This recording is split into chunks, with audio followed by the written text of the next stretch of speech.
Assalomu alaykum. Anglayotganinglar Türme Xatirlari Mahbus Ruhlar. Abdori Abduvali Ayub. Xudo ulug'mu Kompartiya. Bu kamirda Xitoylar texmo az bo'lib, kamir boshlig'i, muavini va bir katiblar Xitoy. Qolgan 15 mahbusning hammasi Uyg'ur edi. Kamirda ruhiy va jismiy tangla zarba yeydigani, eng echinishli qiynaladigani ashu atalmış siyosiy mahbuslar edi. Banga mahbuslarni kamirda xumar qiynasa, siyosiy mahbuslarni so'roqxonada saqchi, kamirda mahbus va gundupay tangla qiynaydi. Heroin kashlarning kunda birer qatim badani qichib, putquli titrab, tini qiynaqqa tushsa, siyosiy mahbusning ruhi va tini har minutda, har yerda tang qisiladi. Qismoqqa ilinadi. Qamoqxonalarda gundupaylar yangi kirgan mahbuslarni haftada bir oldiga chaqirtib, inchga so'rashtirib, xotira qoldirib chiqadi. Bundaq chaqlarda men tarjimonlik qilg'achqa, o'zim xohlamagan ba'zi savol-so'roqlarga guvohchi bo'lib qolatdim. Bir kuni yangi kirgan ikki mahbus chaqirildi.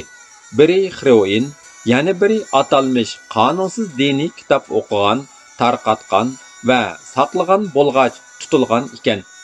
Heroin kashni so'roq qilish jarayonida Gundupay qandaqdir bir qonuniyatni bayqagandek menga qarab, "Bilamsan, Uyg'urlarni ikki narsa xarob qiladi. Biri zahar, yana biri din.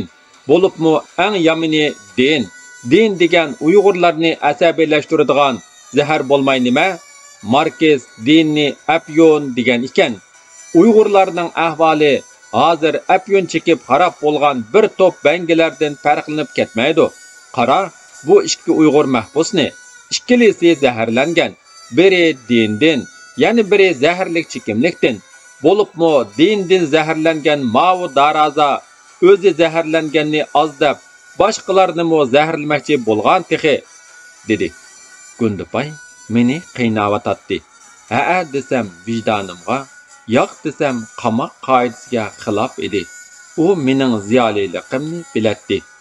U o'zining mo bo'sh odam emasligini menga ko'rsatib qo'yish, mening qanchalik tavba qilganimni bilish, pozitsiyamni sinash uchun yuqorqi gaplarni qasddan qilayotgan edi. So'roqchilarmo meni sinash uchun qasddan mushundaq gaplarni qilib, meni dasturxonda chivin yavolgandek bearam qiladi. Bundaq dinni, millatni va madaniyatni haqorat qiladigan gaplarga ha degung asla kelmaydi. Yo'q desanglar baloga qolasan. Shu chog'da inkosiz jim turish xatarlik bo'lg'achqa, qattiq yo'talgan bo'lib, ishkal silingan qo'lim bilan og'zimni tutib olgan edim. So'roq navbati siyosiy mahbusga kelganda Gundupayning chiroyi birdilla tutildi. Urumchida kavobchilik qiladigan qarshaharlik bu bola o'zi saqlagan kitobning qonunsizligidan bexabarligini aytdi. Menmu shundoq deyilishini orzu qilatdim. Shunga xushalligimda bu gapni texmo bitib, nihoyatda qamlashtirib tarjima qilib berdim. Gundupay bir menga, bir mahbusga qarab turib ketgandan keyin mahbusga "Xudo dama go'sandanda, Xudo ulug'mu kompartiyamu" degan xitoycha so'zni uyg'urcha talaffuzda so'radi. Mahbusning shu an qopqi turildi. Hech ikkilanmay turib, "Xudoda, Xudo ulug'" deb javob beribdi. Gundupay ichayotgan choyni mahbusning yuziga chechib varqirab ketdi. Urib ketarmu deb qo'rqib ketaverdim. Undaq qilmadi. Ammo kitirlatib o'ltirib, mahbusning so'roq xotirasiga bir nimalarni yozib qo'ydi. Bu ishni har o'ylaganimda Gundupayning uni "Xudo ulug'mu kompartiyamu" ga javob berishga zo'rlab, kaynidan so'roq xotirasiga o'zi bilgancha uni buni yozib olganligi g'azabimni qo'zg'aydi.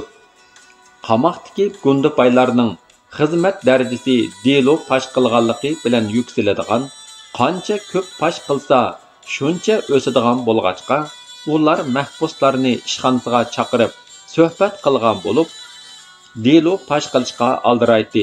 Suhbat jarayonida mahbuslarni qo'yg'izötüben deb aldab qıltaqqa dastetdi. Birer nam amal berip gollaydi. Gundi paylarning saxtkarlıqı aqmay qalsa, mahbusni qasdan teriktirib, g'ururga tigetdi.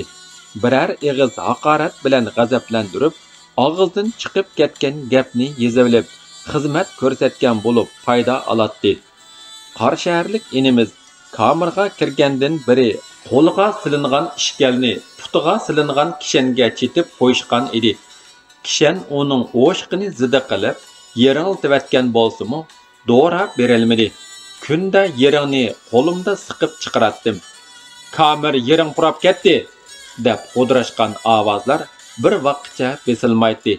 So'roq qilingan shu kuni kechida uni yurtiga ilib ketdi.